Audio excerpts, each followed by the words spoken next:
Bom dia, pessoal, tudo bem? Como vocês estão? Espero que muito bem. Hoje é dia 21 de abril de 2025. Acabamos de comemorar a Páscoa, então feliz Páscoa para vocês, né? Quem não viu meu vídeo de quinta-feira aí, não tem problema, mas desejo, uma feliz Páscoa. Sempre é importante nós celebrarmos a morte e ressurreição do nosso Senhor e Salvador Jesus Cristo, que é o que, é o sentido do Evangelho, das boas novas.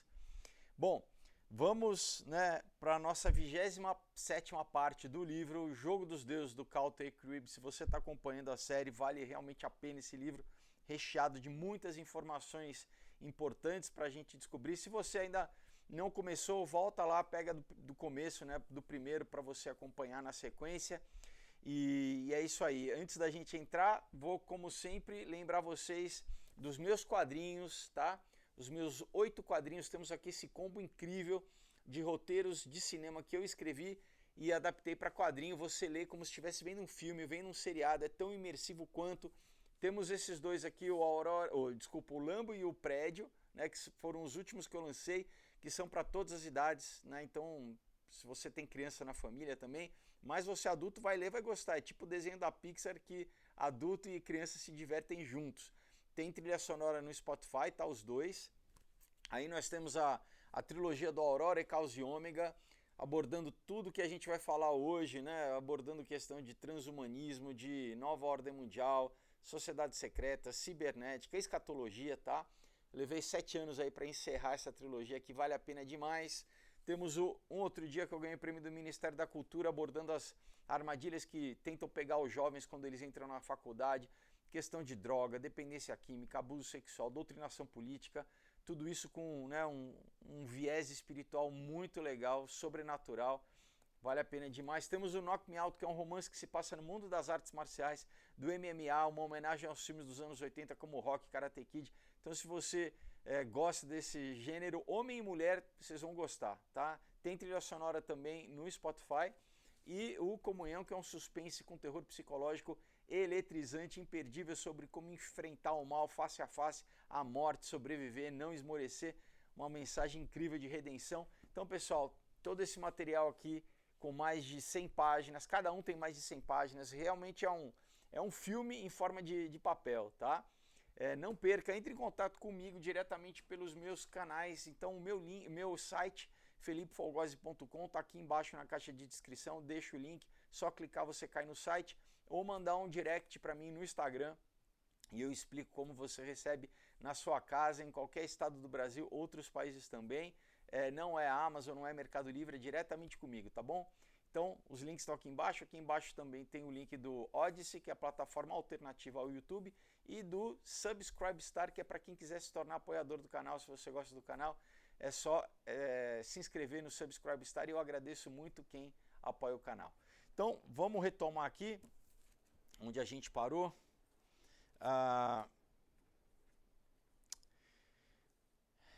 Bom, então, aqui ele estava falando sobre a tentativa vamos dizer, na União Soviética, de acabar com a igreja ortodoxa e, vamos dizer, erigir um templo ao comunismo, Então, esse palácio, ele tinha 415 metros, um escritor soviético, ele falou que esse palácio seria o símbolo central do socialismo, o símbolo central, e que se tornaria o maior memorial à era heróica de Stalin. Então, nada menos era do que um símbolo da Torre de Babel soviética,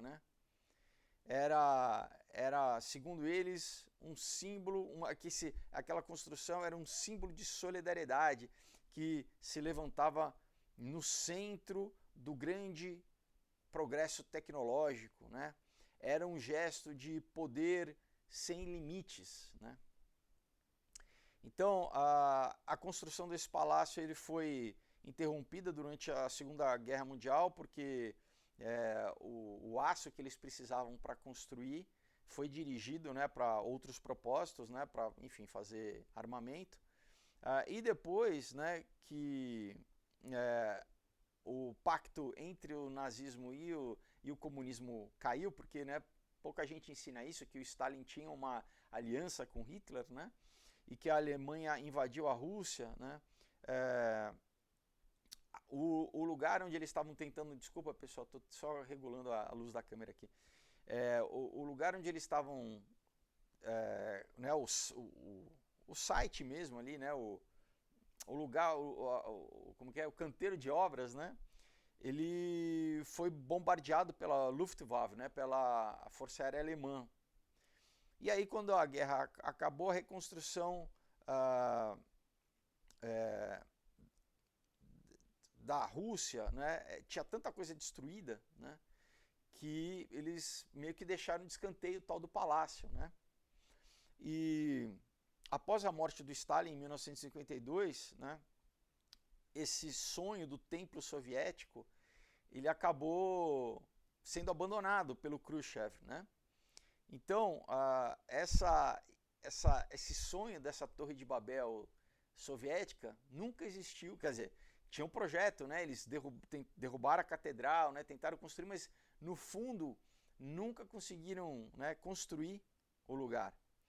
E aí, em 1958, a fundação, né, do palácio, ela foi abandonada e acabaram transformando o lugar numa piscina pública, né? Só em 1990, né, que aí, olha só, né, os nadadores, as pessoas que usavam nos anos 90, né, eles começaram a reclamar que ela tinha muito cloro, né?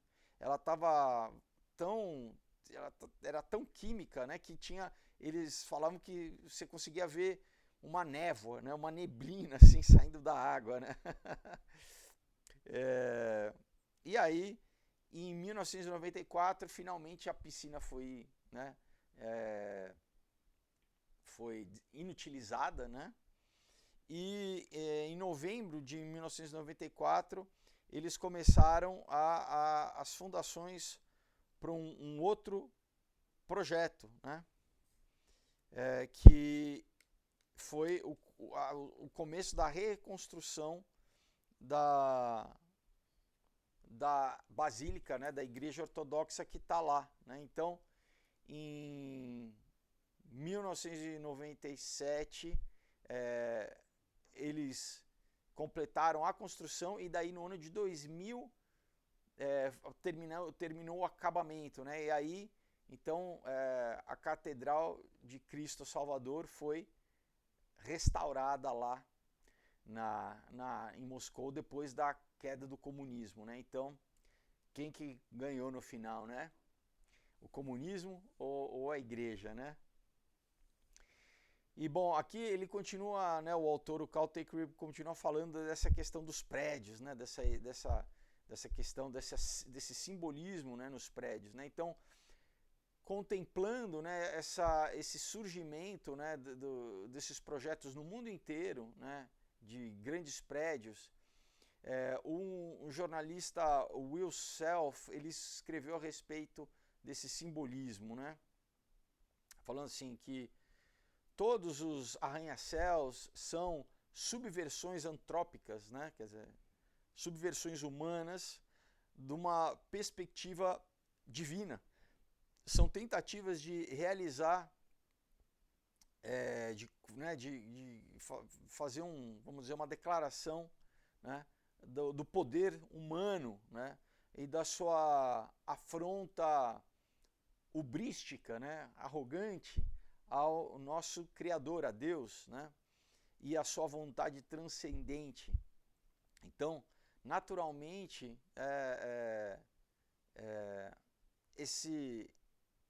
aqui, olha que interessante, né? Ele fala assim que após essa tentativa de reconstruir a Torre de Babel, né, o que se vê na sequência, né, é a perspectiva da queda de Lúcifer na sua arrogância e da adoção do conhecimento através do fruto da árvore do conhecimento, né? Então, o autor retoma falando assim, falando de forma prática, né, os arranha-céus são simplesmente construções que tentam maximizar, né,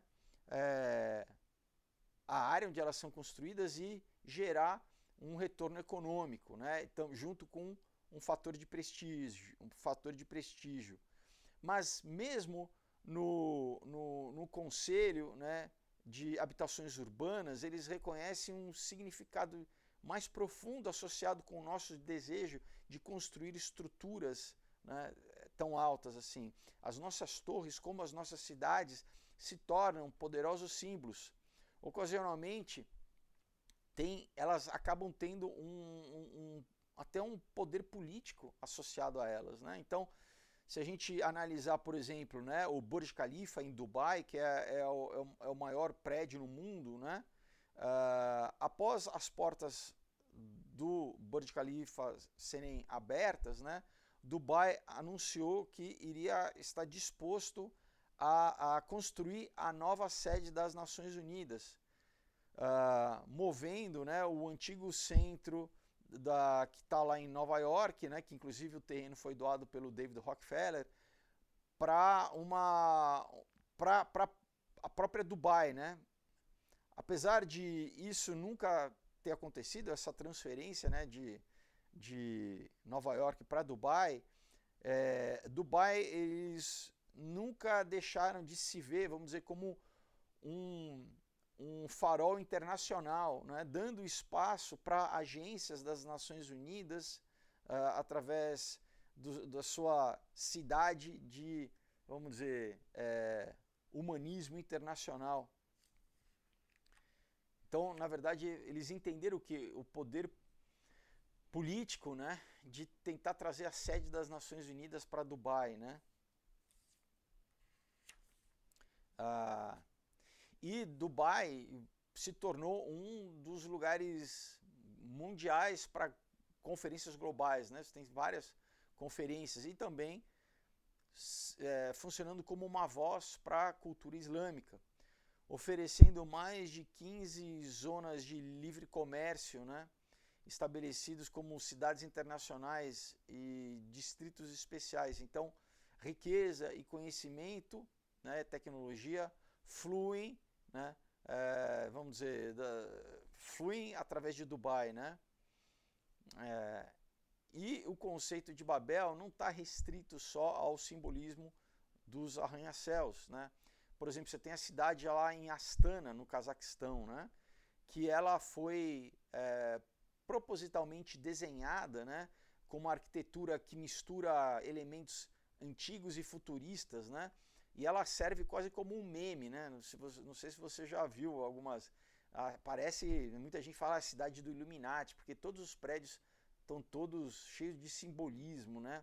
É realmente estranho, né? Então, ele fala que o líder do Cazaquistão desde 1989, né, o Nursultan Nazarbayev, ele chegou ao poder primeiro através do Partido Comunista, né, mas depois que teve a queda do comunismo, ele permaneceu, né, no poder. Ele tem trabalhado duro para transformar Astana num centro do movimento turco, vamos dizer assim, né, desse movimento dos tzans, né, o Beoquistão, o Cazaquistão, todos esses estãos, né,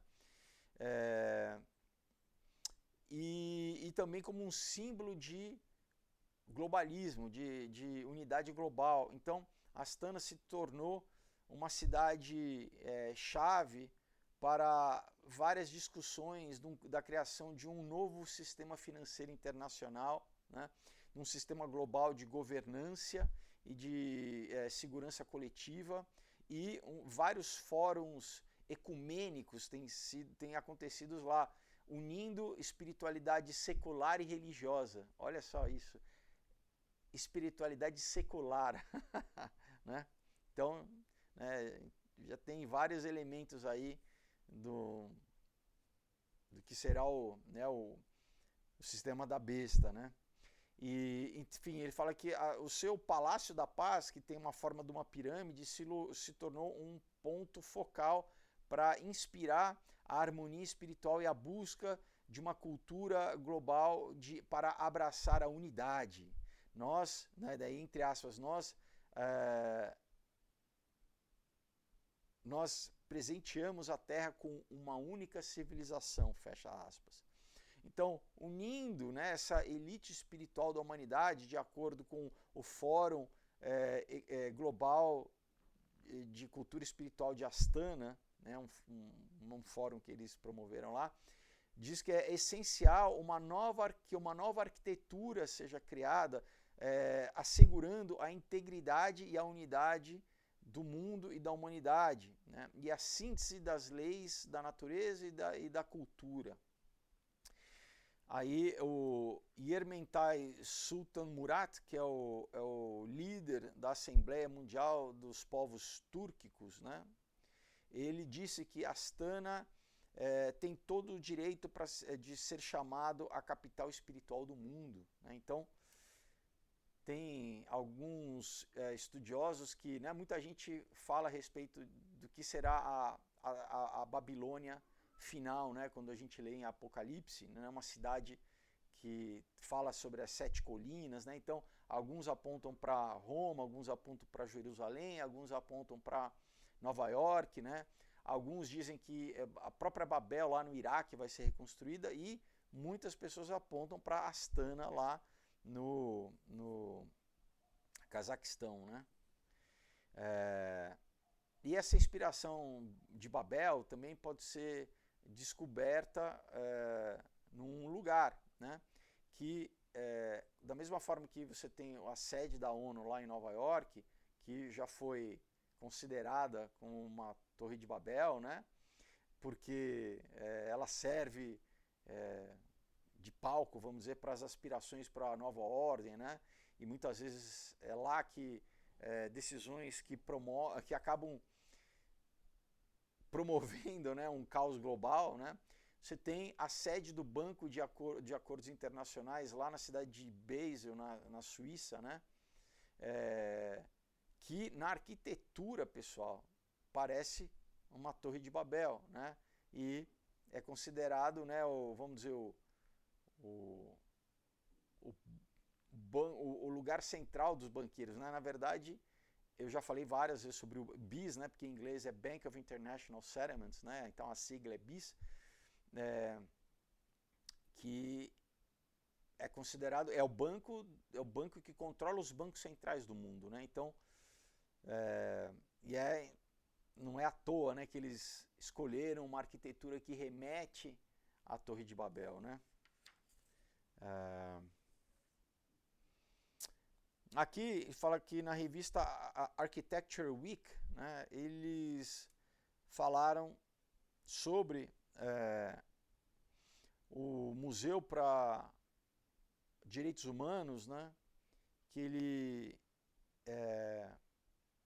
a ideia transcende simplesmente um prédio, a ideia de um prédio, mas ele busca, vamos dizer, conectar a terra com o céu, e isso mexe com a memória ancestral, né, do arquétipo da bíblica Torre de Babel descrita no livro de Gênesis.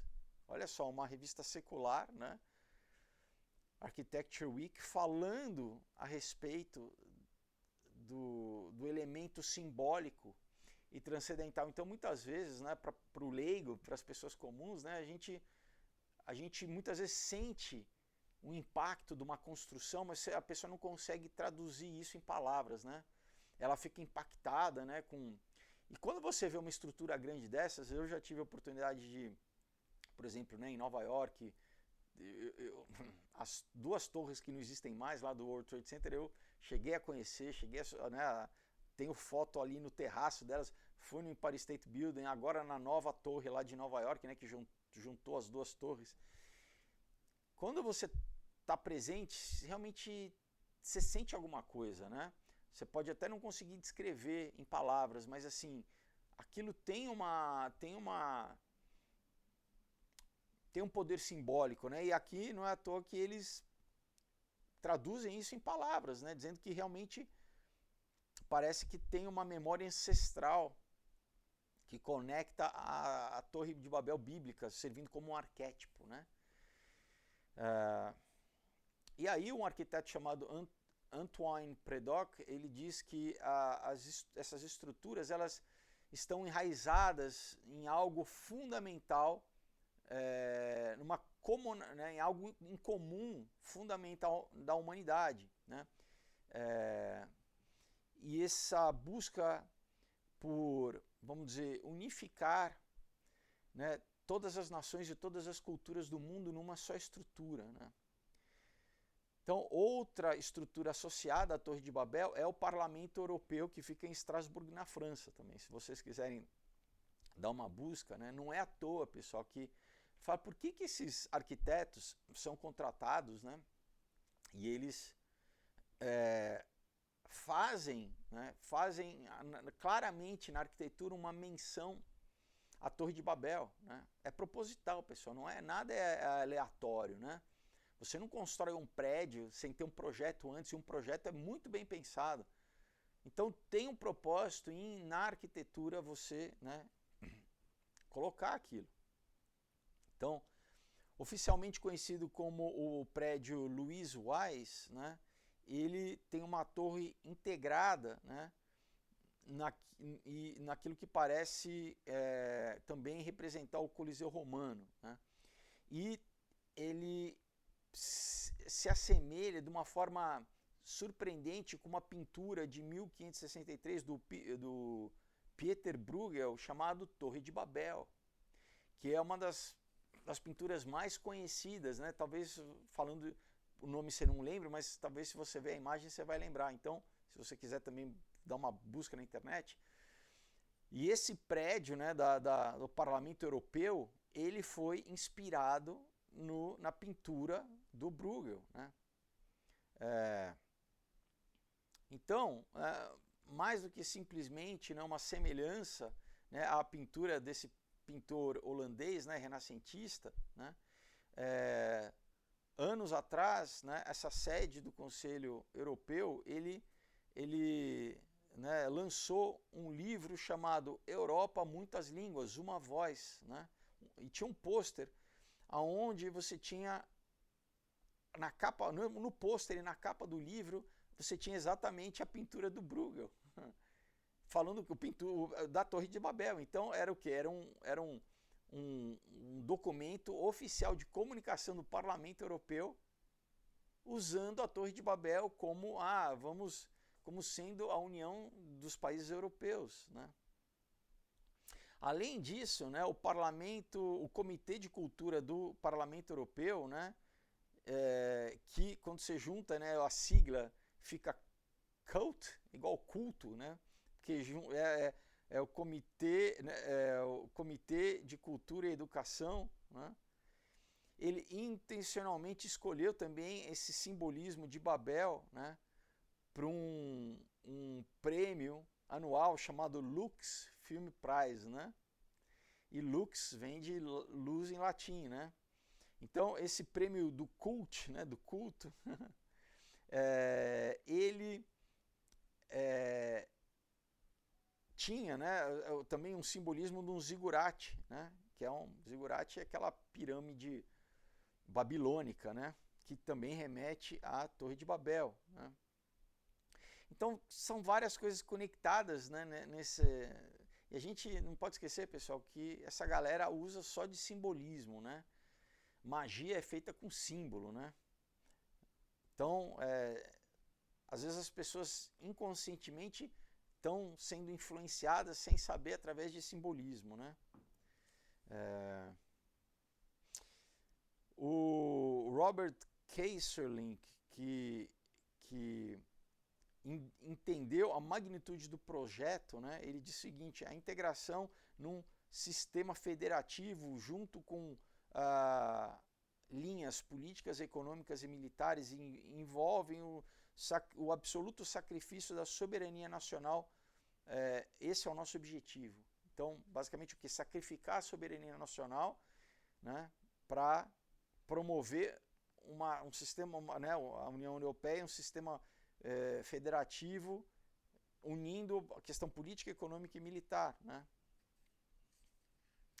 E eu entendo, né, como muitos estudiosos, como o ressurgimento do Império Romano mesmo, né? Isso a gente conecta com, né, a profecia lá de Daniel, né? Daniel 2, né, da estátua de Nabucodonosor, né? Então é mais ou menos um renascimento do Império Romano, né?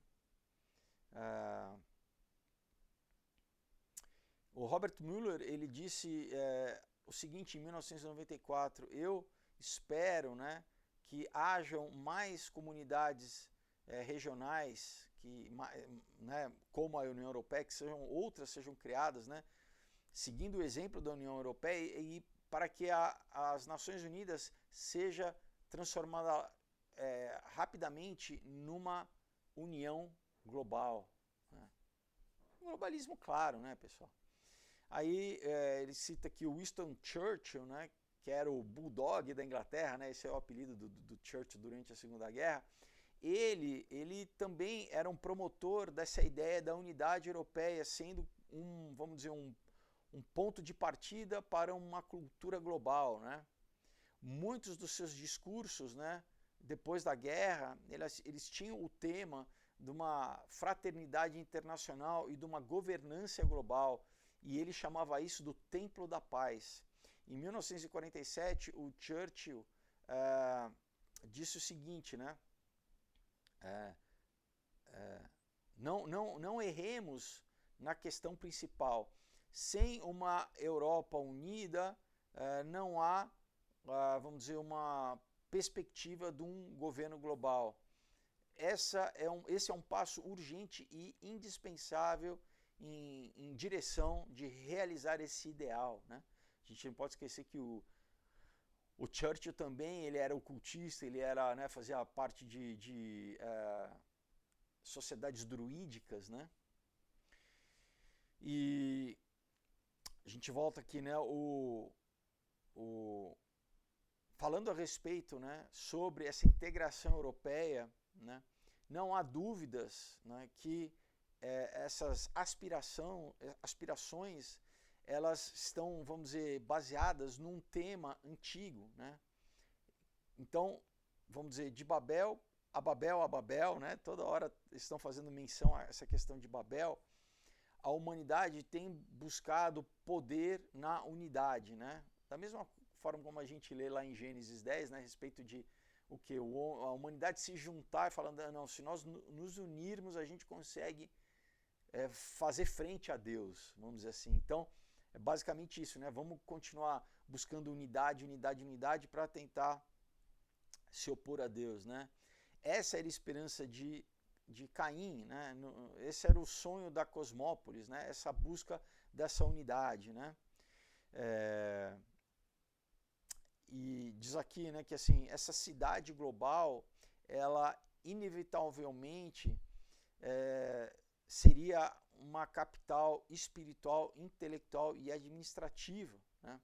Seria a quintessência da civilização, unindo todos os recursos humanos em um organismo vivo, né? Se a gente unir a isso a ideia que eu já falei várias vezes aqui, né, do Teilhard de Chardin, da questão, né, da tecnologia, da noosfera, né, da internet servindo como, então além, vamos dizer assim, dos governos, né, estarem criando essa unificação econômica, política, né, financeira, e também religiosa, você joga em cima disso a questão tecnológica, né, da internet, né, da rede de satélites rodeando o mundo para conectar todas as pessoas. E aí a gente chega no final da questão, que é a introdução da tecnologia no corpo das pessoas, o que para estar todo mundo unificado, vigiado num único sistema só, entendeu? Então, pessoal, a ideia final dos globalistas não é simplesmente um governo, né, um governo global no sentido administrativo, político, né? Realmente é um sistema onde não tem como ficar fora, né? Porque vai estar funcionando em todos esses níveis, né? No político, econômico, financeiro, né? Comercial, religioso e, no final das contas, tecnológico, né? Onde, né, cada cidadão, indivíduo, vai estar conectado a esse sistema fisicamente, né? Então esse que realmente é o sistema da besta, né? E o autor do livro fala, né, essa busca, isso me deixa perplexo, né? E muitas vezes, em todos os workshops que eu participava, né, eu perguntava o seguinte, né, como que o mundo rural, né, como que as pessoas que não moram em cidades, elas vão existir nesse mundo urbano, né? Que essa urbanização é o que eles mais preconizam, né? Então, duas pessoas responderam para ele, né? Falaram assim, nós não precisamos do campo, né? Por isso, pessoal, o que estão fazendo, por exemplo, nos Estados Unidos? Estão comprando todas as áreas agrícolas, né? Então, vamos dizer, tem algumas formas de fazer isso, né? Então, uma é comprar, né, as terras agrícolas, quebrar, né, os agricultores, né, não dando subsídio para eles, né?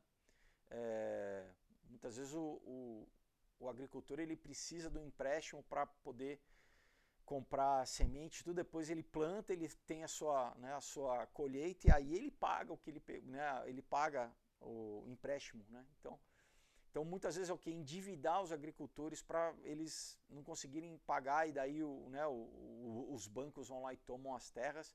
Quando não é isso, literalmente, né, você tem empresas, fundos, né, como o BlackRock, a Vanguard, que vão lá e compram, ou o Bill Gates que vai lá e compra, né? Transformam muitas dessas áreas em parques nacionais, olha só. Então, tornam aquelas terras não mais produzíveis, né? Quer dizer, não, a gente não pode mais plantar aqui. Essa área agora é uma reserva, né, nacional, ecológica, né, um parque nacional, né? Outras coisas é o que a gente tem visto acontecer lá na Califórnia, por exemplo, são incêndios, né? Nas áreas rurais, para o quê? Fazer com que essas pessoas tenham que ser alocadas em áreas urbanas e agora também, né, todo esse conceito da Smart City, né? Então, uma reurbanização num sistema de internet das coisas, né, onde a cidade basicamente ela funciona como uma prisão a céu aberto, né, porque está monitorizando todo mundo a céu aberto, né? Então ele continua dizendo aqui, olha, nenhuma pessoa que eu conversei entendeu a gravidade dessa questão, mas eles me lembraram do seguinte, né? A nossa comida vem do campo, né? Nossas fontes de água, né? Elas vêm também de fora da cidade, elas vêm das nascentes, né? A nossa energia elétrica, né, também se origina de fontes não urbanas, né? Inclusive o nosso, vamos dizer, esgoto, né, ele é levado para fora das cidades, né, e muitas das comunidades, né, das comunidades não, das commodities, né, do material que é utilizado na construção das nossas comunidades, né, como madeira, ferro, cimento, elas têm um ponto de partida rural, né? E o Jacques Ellul, né, aquele filósofo francês, pensando a respeito da cidade, ele escreveu o seguinte, né, décadas atrás,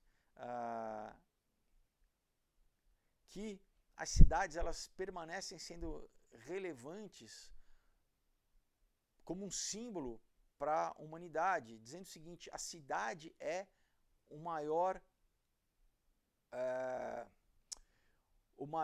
maior realização do homem, né? Ele vê a cidade em si como sendo uma coisa, né? Vamos dizer, a obra-prima do homem é a cidade, né? Na sua grande tentativa de ter autonomia e de exercer a sua vontade e a sua inteligência, né? Todos os esforços estão concentrados, né? E ali na cidade todos os poderes humanos nascem, né? Então ele fala como se assim a cidade fosse o lugar humano por excelência, é um ambiente construído pelo homem, não é um ambiente natural, né? Na cidade o homem está, de certa forma, desconectado da natureza e ele construiu um ambiente artificial para si mesmo, né? Nenhum outro trabalho humano, tecnológico ou filosófico se equivale à cidade, né? Aonde a criação não é simplesmente um instrumento, mas onde todo o mundo, né, funciona como instrumentos para o homem, né? Então é muito interessante a gente ver uma cidade, né, porque principalmente quem nasceu numa cidade como eu, você é tão natural, né, que você tá tão imerso nela que você não consegue nem ver com distanciamento. Mas quando você dá um passo atrás, você começa a entender a cidade como um fenômeno, como alguma coisa. Peraí, de onde que veio essa ideia? Quem que criou isso, né? Como que surgiu essa ideia de uma cidade, né? Então a gente entende que realmente a cidade, tudo é artificial numa cidade, né? É uma construção humana, né? E que ela sintetiza, né? Ela é realmente um símbolo vamos dizer, de um esforço humano, né? Claro, existem coisas positivas, existem, mas assim, se a gente for analisar, né, que ela também pode funcionar como, vamos dizer, e que, né, remontando o que a gente leu através né, a primeira cidade construída ali por Caim, né, chamada Enoque e tal, para o filho dele, né, não o Enoque de Sete, mas o Enoque de Caim, já desde o início foi uma ideia de fazer assim, não, eu vou buscar proteção para mim mesmo, né, eu não conto com Deus, né, eu vou criar esse ambiente onde eu vou controlar a vida, eu vou ser senhor de todas as coisas, né. Mas, apesar disso, né, a Babel também, ela é um símbolo da misericórdia de Deus, né, que se estende além da nossa capacidade de pecado e de rebelião, né? Então, a graça de Deus, ela ultrapassa a capacidade que o homem tem né, de se rebelar e de pecado, né? Ao mesmo tempo, ela também, né, por quê? Porque Deus, naquele momento, ele não exerceu um juízo como exerceu no dilúvio, né? Porque, enfim, eram momentos diferentes. No dilúvio tinha uma corrupção genética, né? Em Babel, ele simplesmente desfez essa estrutura, né? Confundindo as línguas, né? Fez com que esse projeto do homem fosse, né, de construir uma sociedade única para combater Deus, né? Ele fracassasse simplesmente confundindo as línguas, né? Então é um ato de misericórdia, né? E ele lembra o quê? Que esse desejo ainda permanece, que é um desejo que é o mesmo desejo que impulsionou a Torre de Babel, é o desejo que de se autossalvar, né, de ter uma salvação coletiva através da capacidade humana, né? Então, se a gente pensar que né, uma cosmópole, né, ela sendo como se um templo para o homem, né, reflete esse nosso desejo, né, de criar um paraíso segundo a nossa imagem, né? Não é buscar o paraíso dado por Deus, né? O paraíso era o que? Era um ambiente onde o homem ele exercia uma autoridade dada por Deus, o que? De domínio, né? de gerenciar, né? É o princípio da mordomia, né? Mas onde ele tinha comunhão com Deus, onde né, ele tinha alimento, onde ele estava guardado. Mas o homem, pelo seu pecado, ele saiu desse estado, né, de comunhão com Deus e foi o que? Expulso desse lugar, expulso do paraíso. Então a cidade é uma tentativa do homem reconstruir isso pela sua própria capacidade, né?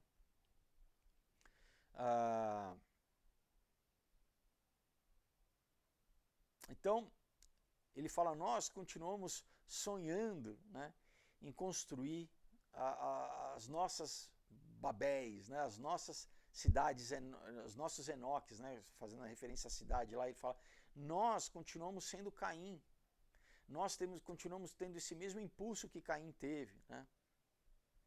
Ele fala, nós podemos até contemplar, né, que essa segunda Babel está sendo construída perante os nossos olhos, né? E ele fala, o que será que vai acontecer, né, para que uma próxima Babel seja manifesta claramente, né? Ele fala, nós podemos especular, né? De forma mais concreta, nós podemos aprender a discernir como esses padrões eles se apresentam na sociedade, né, nas nossas vidas, né? E é uma lembrança constante vamos dizer, desse traço do caráter do homem, né? Que quanto mais nós tecnicamente, vamos dizer, nos transformamos e ascendemos, né, e mais nós acabamos nos amarrando nesse projeto de Babel, né? Então, ele fala também, a primeira Babel, ela, orgulhosamente, ela existiu durante um tempo, né? E ele fala, e a segunda Babel também vai existir durante um tempo, né? Mas existe um limite para essa arrogância humana, né? Deus interviu, né, lá em Gênesis, nesse protótipo de Babel, né? E ele vai fazer isso de novo, né? Isso fazendo referência a Apocalipse, né? E olha que interessante, porque no milênio, pessoal, é uma cidade, é Jerusalém espiritual que vem à terra. Então, e aonde, né, Jesus vai reinar de lá. Então, a tentativa do homem de construir, né, um templo para si mesmo, né, é uma, vamos dizer, uma mentira do inimigo, né? Porque ao invés do homem buscar, né, ter comunhão com Deus e receber o que Deus tem para ele, né, o homem rejeita Deus e tenta construir por si só, né? Olha só, né? Então ele fala, Jesus Cristo, ele conforme a gente lê em Apocalipse 19:5, né, ele trará a espada, né, e ele vai derrubar, né, essa nova Babel, né?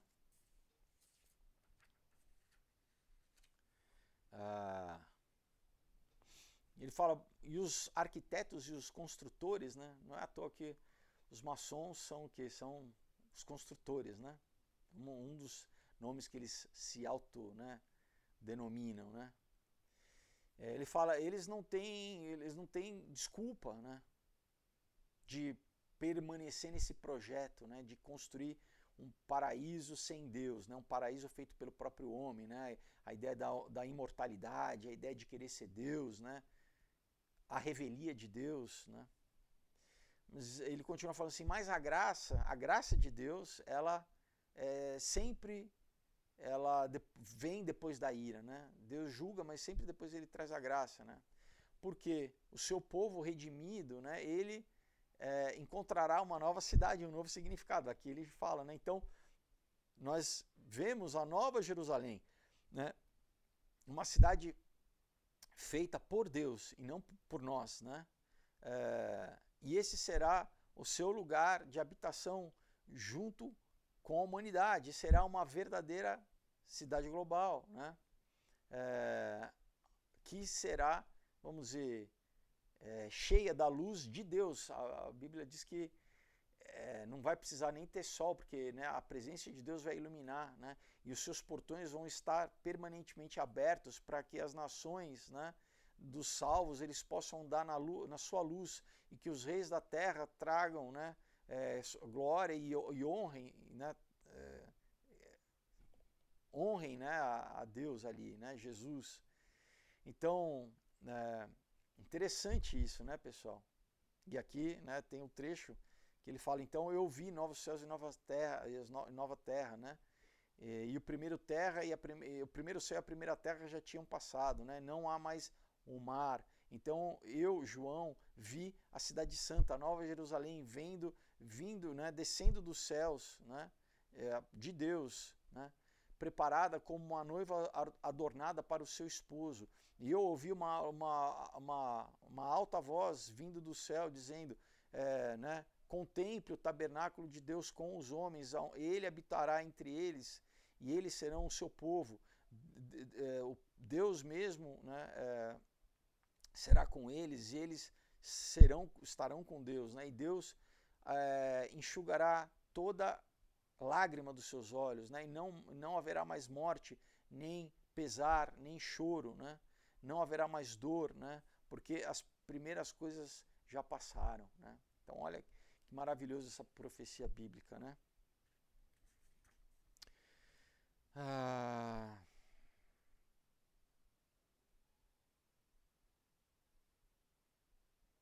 Aí ele abre o capítulo 11 aqui, chamado O Culto da Nova Ordem, né, com uma citação do Maurice Strong. Maurice Strong era um globalista que, né, diz o seguinte em um dos livros dele, né, chamado Para Onde a Terra Está Indo, né, diz assim, bom, agora nós somos deuses, nós somos responsáveis pelo nosso próprio destino, né, complicado, né? Então, o autor, né, do livro aqui, o Cal, fala assim, quando eu participei do fórum do Milênio das Nações Unidas, né, que aconteceu entre os dias 22 e 26 de maio no ano de 2000, ele fala, foi uma oportunidade para testemunhar, né, como essa nova ordem estava sendo construída para o século XXI. Esse evento foi parte dos encontros das Nações Unidas, né, a respeito do milênio, né, do novo milênio que iria entrar. Então, ele fala, ao invés de colocar nesse fórum representantes governamentais, né, ele também era dirigido para a sociedade civil, para organizações não governamentais, né, ONGs e tal, e isso estava, vamos dizer, de acordo com um pedido do secretário-geral da ONU em 1997 para tornar esse evento uma assembleia dos povos, né? Então ele fala, é importante notar que as ONGs, elas abrangem uma grande área de organizações e de interesses, né? Geralmente qualquer ONG, né, ou corpo governamental pode entrar na categoria para participar daquele evento, né? Isso inclui agências humanitárias, grupos de caridade, grupos religiosos, tal, enfim, religiosos, você pode colocar qualquer coisa dentro dessa bandeira, né? Sociedades e associações com interesses especiais, fundações, né? Ele fala, de toda forma, nesse contexto de comunidade internacional, as ONGs geralmente se referem como organizações de sociedades civis e elas agem dessa forma, né, de acordo com, vamos dizer, os mandatos da ONU, né? Elas obedecem sempre, vamos dizer, os princípios da ONU que buscam uma narrativa global, né? Então ele fala assim, alguns, por exemplo, como, né, a Associação Mundial como que chama? Das Girl Scouts, né? Esqueci em português como que é, não são escoteiras, tem um outro nome que eu esqueci agora, né? Por exemplo, faz parte disso, né? Outra entidade, como por exemplo a Lucis Trust, né, que eu já falei muito aqui, né, que ela nasceu lá com a teosofia da Madame Blavatsky, né, que era a Lucifer, né, Trust Company, depois mudou para Lucis Trust, né? Outro falou Instituto para Síntese Planetária, por exemplo, né? Todos esses faziam parte desse fórum, né, da ONU e inclusive alguns contribuíam financeiramente, né? E de forma aberta, vamos dizer assim, eles influenciavam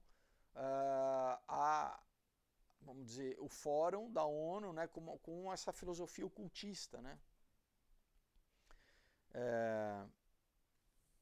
Então, esse encontro da ONU, né, ele em parceria com a sociedade civil, era uma parte importante do desenvolvimento de uma ordem global, né? Ele, vamos dizer, permitia com que novas vozes e novas visões permeassem aquilo que antigamente era um ambiente simplesmente burocrático, né?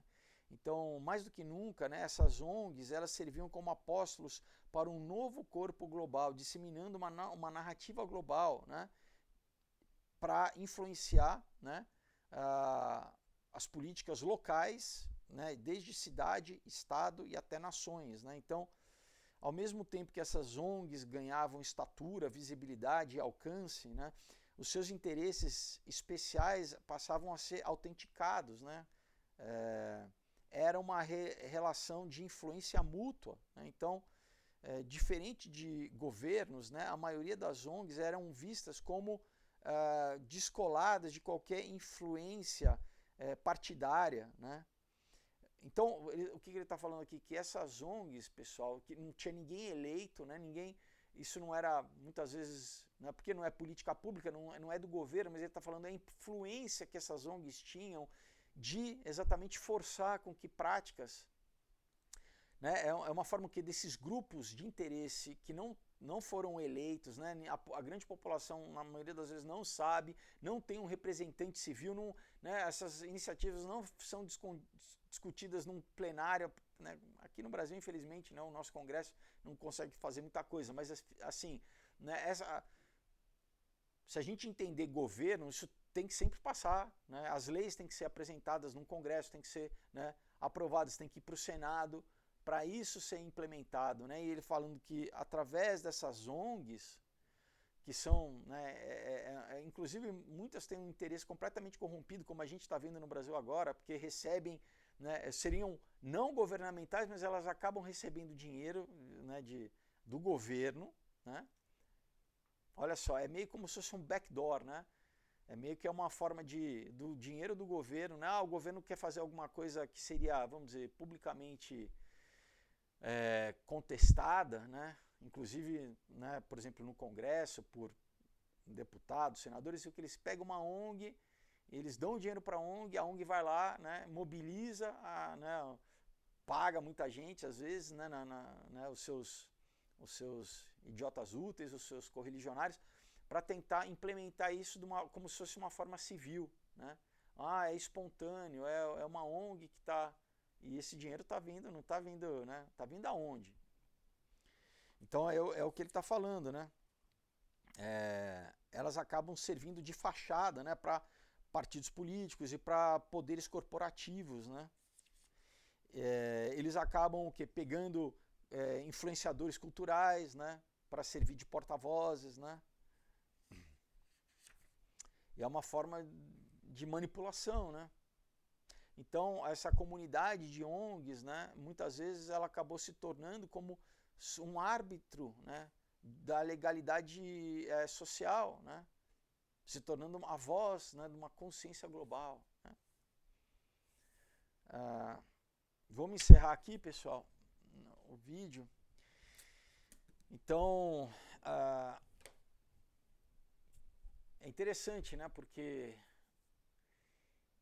eu gosto desse livro porque ele traz um pouco de clareza para mostrar como que as coisas têm funcionado nos últimos anos, né? E como isso vai continuar acelerando, né, daqui para frente cada vez mais, né? A gente tem visto aqui na nossa realidade aqui no Brasil, né, se você for estudar como que essa estrutura de poder funciona, né? E obviamente que é corrupta, né, pessoal? Como né, quem publicamente muitas vezes preconiza um apoio político, na verdade tudo porque é pago, né? Recebe dinheiro através de ONG também, né? Mas o que a gente nunca pode perder de vista é o ponto de vista espiritual, né? Que tudo isso vai em direção a uma coisa só espiritual, né? Sempre está em oposição a Deus, né? E é um processo histórico, escatológico, né? Isso é um processo que está descrito na Bíblia que, pessoal, não tem, né? Não tem como fugir disso, né? E Deus permite isso, por quê? Porque o mal ele precisa se expressar até no seu máximo para ser julgado. Da mesma forma que, do outro lado, Deus está impulsionando a sua igreja, né? A igreja cada vez mais avança e a gente pode associar isso com aquela parábola, né? Da colheita, né? Do joio e do trigo, que o quê? Que o agricultor ele espera tanto o joio quanto o trigo crescerem até o tempo da colheita, até aquele momento onde vai haver, né? Deus vai recolher o trigo nos celeiros e o joio vai ser levado para ser queimado, né? Essa parábola ela resume muito bem, né, vamos dizer, esse processo de juízo de Deus, né? Então, se você vendo esse vídeo fala assim, não, eu não quero ser joio, eu não quero estar entre o joio, né? Eu quero ser recolhido como trigo para estar no celeiro de Deus, amém? Isso só depende de você, só depende de você entender que você precisa entrar num relacionamento filial com Deus. Você precisa, né, deixar de falar assim, não, eu sou um filho rebelde, eu faço tudo do meu jeito, eu não quero saber de Deus, eu quero viver vida louca, eu quero só viver no prazer que não satisfaz, né? Você está no engano, né? Você está preso ali nas concupiscências, você está preso no vício, você está preso sendo dominado pelos teus instintos, né? Pela tua carne, né? Você precisa, na verdade, que o homem espiritual nasça dentro de você. E esse homem ou mulher espiritual só nasce com o Espírito de Deus que vai, né, entrar em você e vai ressuscitar o teu espírito que está morto, né? Você está vivo fazendo as coisas, mas o teu espírito está morto. A Bíblia diz isso. E você precisa nascer de novo, né? Então, o que nós comemoramos ontem na Páscoa é exatamente Jesus vindo, vencendo a morte para abrir esse novo caminho para que nós cheguemos a Deus. Qualquer homem e mulher que reconheça, se arrependa, confesse a Jesus Cristo, para que a gente, né, receba o Espírito Santo em nós e nós possamos novamente ter comunhão com Deus, né? A gente passa a ser filho de Deus novamente. Então, como que começa isso? Começa com uma oração, pessoal, com uma declaração nossa, né, que a gente reconhece o nosso pecado, a gente se arrepende, a gente confessa Jesus como o Senhor e Salvador da nossa vida. Então, eu vou orar e eu quero te convidar a orar comigo, tá? Eu vou te conduzir em oração para você declarar isso com a tua boca também. Coloca a mão no seu coração, ora comigo assim, ó. Senhor Jesus, eu te louvo e te agradeço, Pai, pela nova vida que hoje Tu me dá, Senhor. Eu me arrependo dos meus pecados, eu peço a Ti perdão, Senhor. Eu reconheço a minha falha, Pai, a minha humanidade, a minha necessidade de ser restaurado, de ser salvo por Ti. Então, eu peço a Ti hoje perdão, Senhor. Me lava e me purifica de todo pecado, Senhor. Obrigado pelo Teu sangue derramado na cruz do Calvário, o Teu sacrifício perfeito para que eu possa ter vida e vida em abundância. Eu te confesso, Jesus, como meu único e suficiente Senhor e Salvador. Tu é o meu Deus, Tu é o meu Senhor. Eu recebo Teu Espírito Santo em mim, seja entronizado na minha vida, seja feita a Tua vontade aqui na terra como no céu. Eu peço, escreva o meu nome no Teu livro da vida, me cele com o Teu Espírito Santo da promessa. Eu peço, Pai, que Tu dê ordem aos Teus anjos ao meu respeito a partir de hoje, que Tu venha dirigir os meus passos, as minhas ações, para que eu cumpra o Teu propósito na minha vida. Eu quero ser Teu embaixador aqui na terra para glorificar o Teu nome.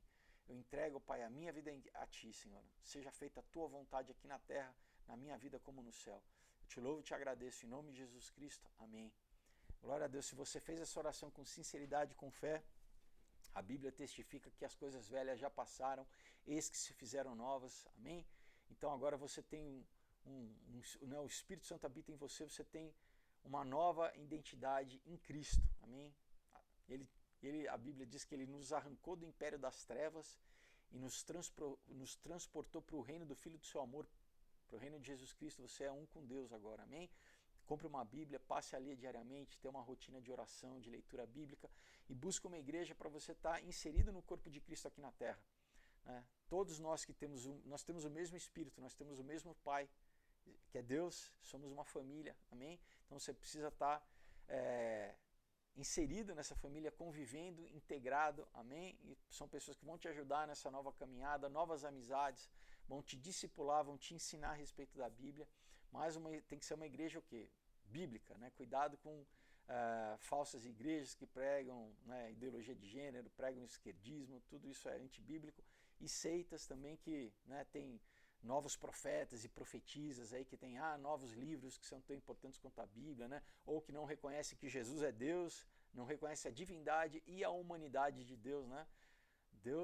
Jesus é Deus e homem ao mesmo tempo, né? Então, busque, ore, peça, né, que o Senhor te conduza a um lugar onde você vai ser acolhido, vai poder crescer na graça e no conhecimento dele. Amém?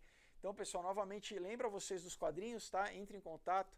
É facinho entrar no site lá, vocês vão poder conhecer as histórias, ver as artes, né? Vão escolher os que vocês querem e eu posso enviar para vocês com o maior carinho, tá? Quem quiser uma dedicatória é só mandar também, escreve ali na caixa, tem uma caixinha ali para vocês escreverem o nome de quem vocês querem, tá bom? E é isso, pessoal, desejo uma excelente semana para vocês, até quinta-feira, Deus abençoe, tchau!